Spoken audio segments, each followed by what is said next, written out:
Hello everyone, welcome to SSV classes. Myself Sampada. Discuss करेंगे CDP के एक और इम्पॉर्टेंट टॉपिक इंटेलिजेंस, बुद्धि को लेके, जिससे आपके एग्जामिनेशन में क्वेश्चन ज़रूर आते हैं।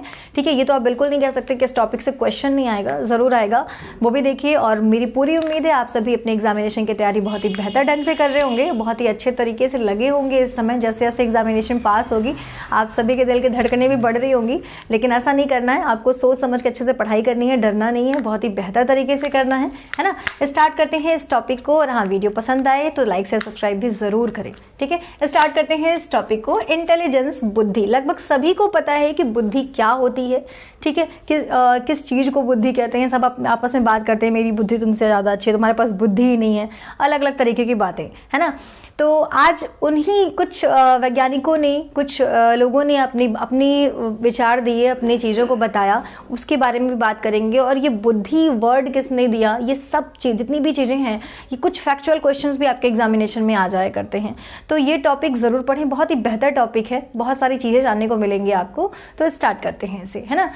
क्या होती है बुद्धि? बुद्धि क्या होती है? पहला मैंने टॉपिक लिखा है बुद्धि मल्टी डायमेंशनल है, यानी इंटेलिजेंस क्या है, मल्टी मतलब बहुआयामी है, अलग अलग तरीके की बुद्धि होती है, जिसके बारे में आज के पूरे सेशन में चर्चा होगी ज़रूर। आप पूरे तरीके से क्लियर हो जाएंगे आज की होती क्या है बुद्धि, एक डेफिनेशन क्या है।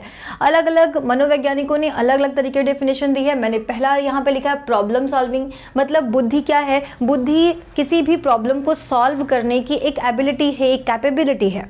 ठीक है, कि कोई भी प्रॉब्लम कितने अच्छे तरीके से हम सॉल्व कर ले रहे हैं। तो इसमें जितने भी यहाँ पे लिखे हुए हैं वो अलग अलग वैज्ञानिकों के द्वारा, मनोवैज्ञानिक जितने भी हैं उनके द्वारा ही बातें जो कही गई हैं, उसी को मैंने शॉर्ट में करके लिखा हुआ है, जिससे आपको याद करने में आसानी हो, है ना। देखिएगा जरा, प्रॉब्लम सॉल्विंग, ये इस तरीके की बात किसने की थी? बर्ट महोदय ने की थी। बर्ट महोदय ने क्या कहा? उन्होंने कहा कि बुद्धि क्या है? किसी भी चीज को सोचने, समझने और तर्क करने की जो योग्यता है, जो शक्ति है, उसे हम क्या कहते हैं? उसी को बुद्धि कहते हैं। ये किसने कहा था? ये बर्ट महोदय ने कहा था। ये देखिए, प्रॉब्लम सॉल्विंग एंड थिंकिंग भी अगर आप ले लो तो एक तरीके से कह सकते हैं कि इन्होंने यही बात की। इनकी मेन लाइन क्या थी? इनकी यही लाइन थी कि बुद्धि जो है वो सोचने, समझने व तर्क करने की शक्ति है। ठीक है, तो ये किसने कहा? बर्ट महोदय ने। उम्मीद है ये आपको याद हो गया होगा। दूसरा है एडेप्टेशन टुवर्ड्स एनवायरनमेंट। यहाँ एनवायरनमेंट से बोल रहा क्वेश्चन यहाँ पे क्या है कि एडेप्टेशन टुवर्ड्स एनवायरनमेंट। ठीक है, पर्यावरण से जो अनुकूलन, ये बात किसने कही? ये रॉस महोदय ने कही थी। इन्होंने ये कहा था कि बुद्धि क्या है?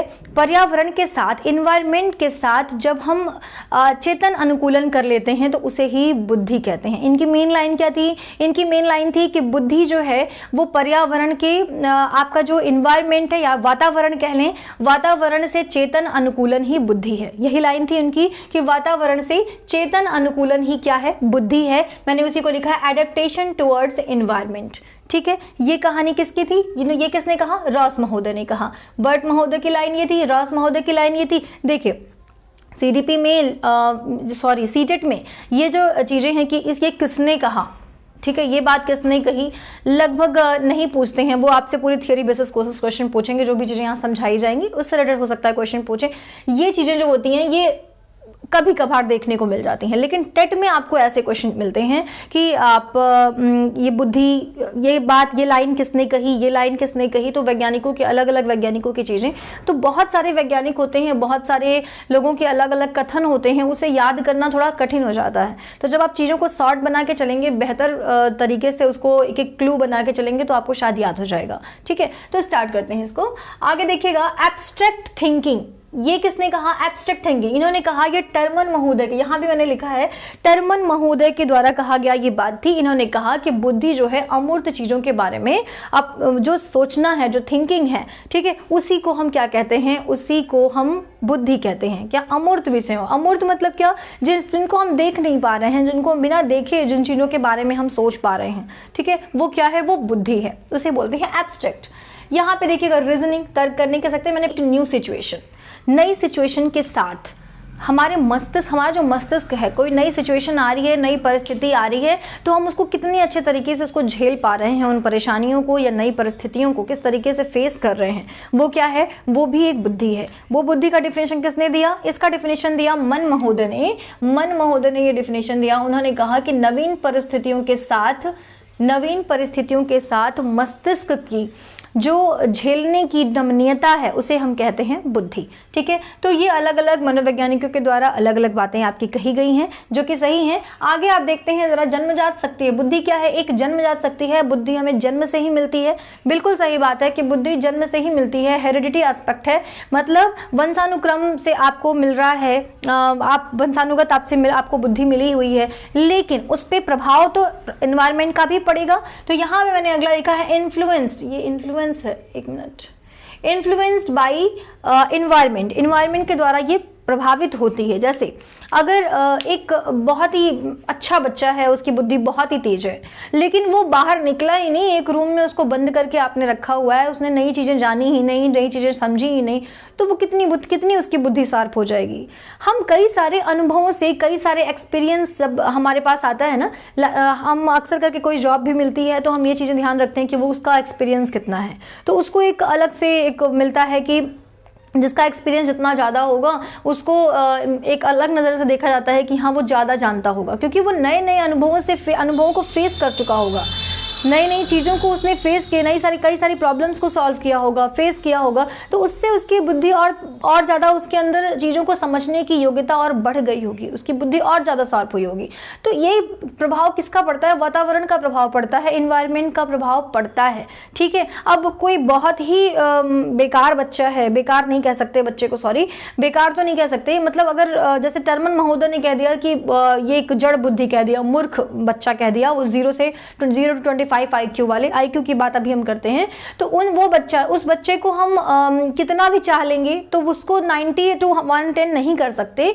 ठीक है, वो क्योंकि उसकी बुद्धि शुरुआत से ही वंशानुगत ही उसको मिली हुई है 0 to 25, है ना, उसको नहीं, लेकिन हाँ कुछ धीरे धीरे उसको समझाते हो सकता है कुछ थोड़ा बहुत आगे बढ़ा सके, 90 to 110 तो नहीं कर सकते हैं, है ना। तो दोनों चीजें प्रभावित हैं एक दूसरे से, तो हम कह सकते हैं कि ये बुद्धि जो है वो हमें जन्मजात मिल रही है, लेकिन क्या है, लेकिन इसका प्रभाव हमारे इन्वायरमेंट का प्रभाव पड़ता है बुद्धि पे। हम जितना ही परेशानियों का, नई नई चीजों का सामना करते हैं, हमारी बुद्धि उतनी ही ज्यादा, हमारा विकास होता है बुद्धि का, है ना।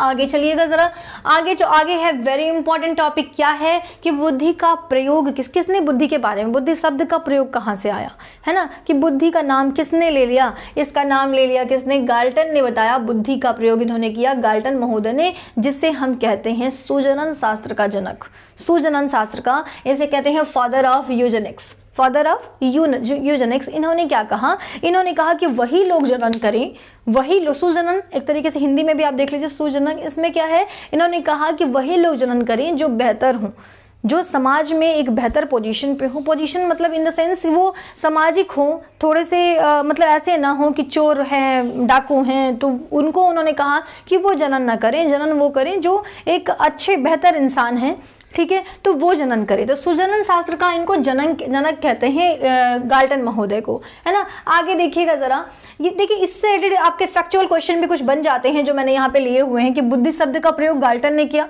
ठीक है। फर्स्ट इंटेलिजेंस टेस्ट, जो पहला इंटेलिजेंस टेस्ट था, ठीक है, जो फर्स्ट इंटेलिजेंस टेस्ट था, कह सकते हैं हिंदी में कि पहला मानसिक परीक्षण, ठीक है, पहला मानसिक परीक्षण किसने किया, अल्फ्रेड बिने व साइमन ने किया, अल्फ्रेड बिने व साइमन ने किया, कब किया, 1905 को।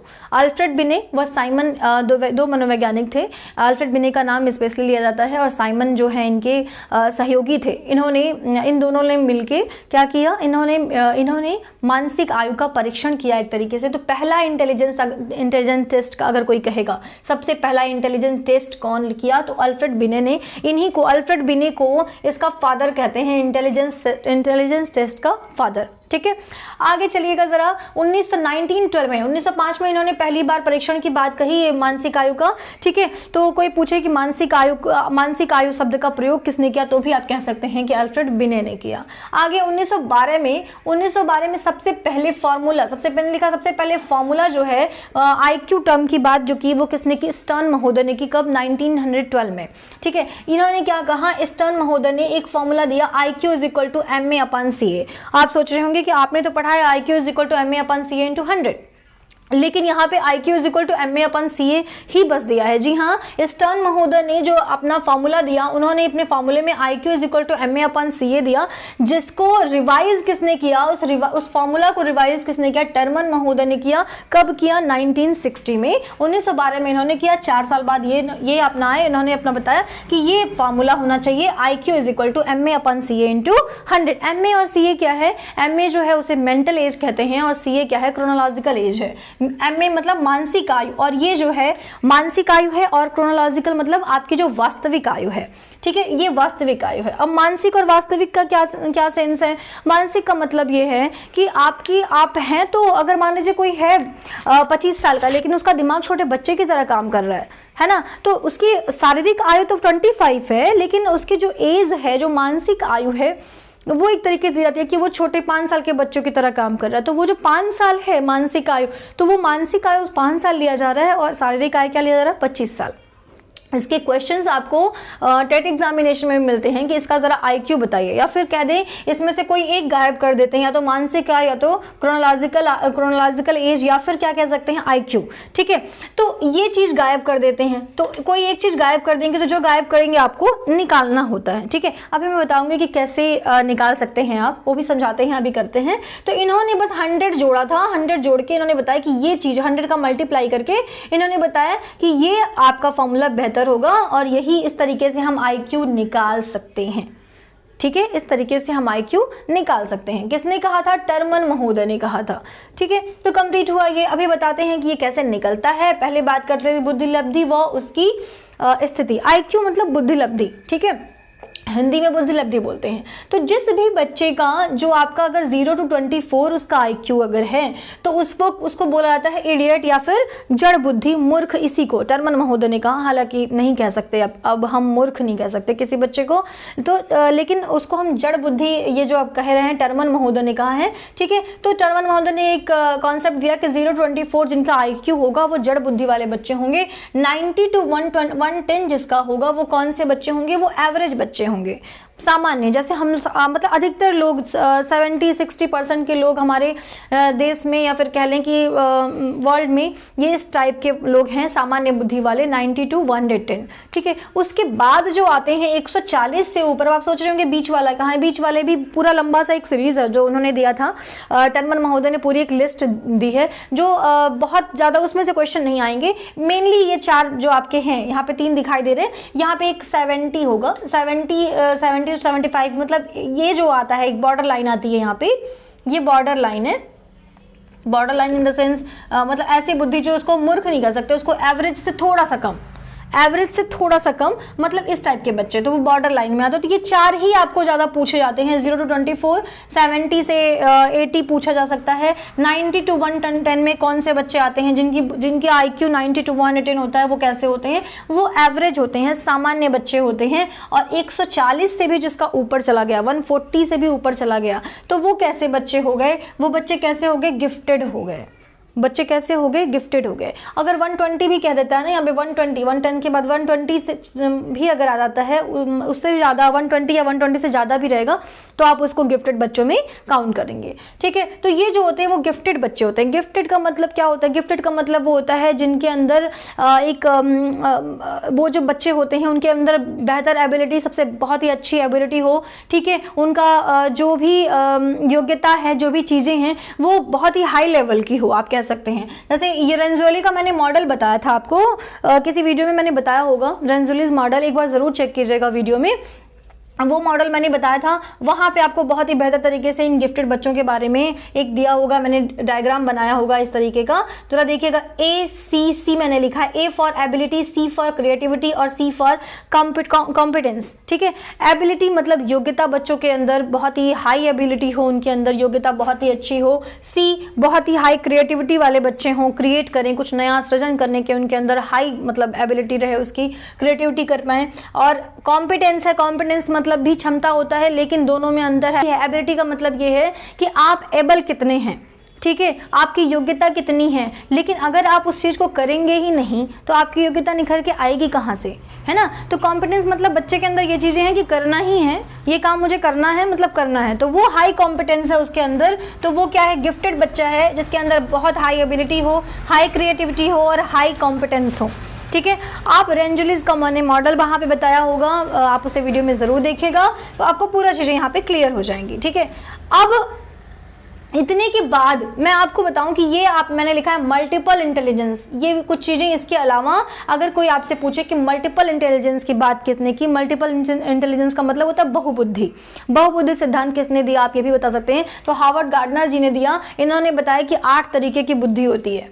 ठीक है, 8 तरीके की बुद्धि होती है। इसके बारे में आपसे पूछा जाए किसने बताया, तो हार्वर्ड गार्डनर जी ने बताया, जिसे मल्टीपल इंटेलिजेंस कहते हैं, बहुबुद्धि सिद्धांत भी कहते हैं, थियरी। अभी हम पढ़ेंगे, इसके बाद हम पढ़ेंगे मल्टीपल इंटेलिजेंस थियरी। अगर कोई पूछे कि स्ट्रक्चर किसने दिया, ठीक है, मल्टीपल इंटेलिजेंस का स्ट्रक्चर किसने दिया, तो जेपी गिलफर्ड साहब ने दिया।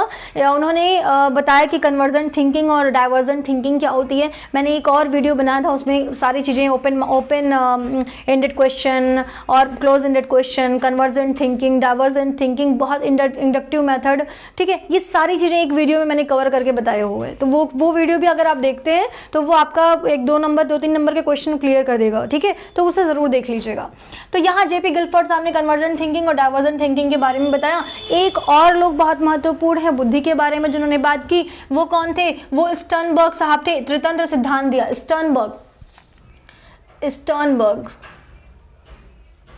स्टर्नबर्ग महोदय थे। इन्होंने बुद्धि की ट्रायर्किक थियरी दी। स्टर्नबर्ग महोदय ने त्रितंत्र सिद्धांत दिया बुद्धि का।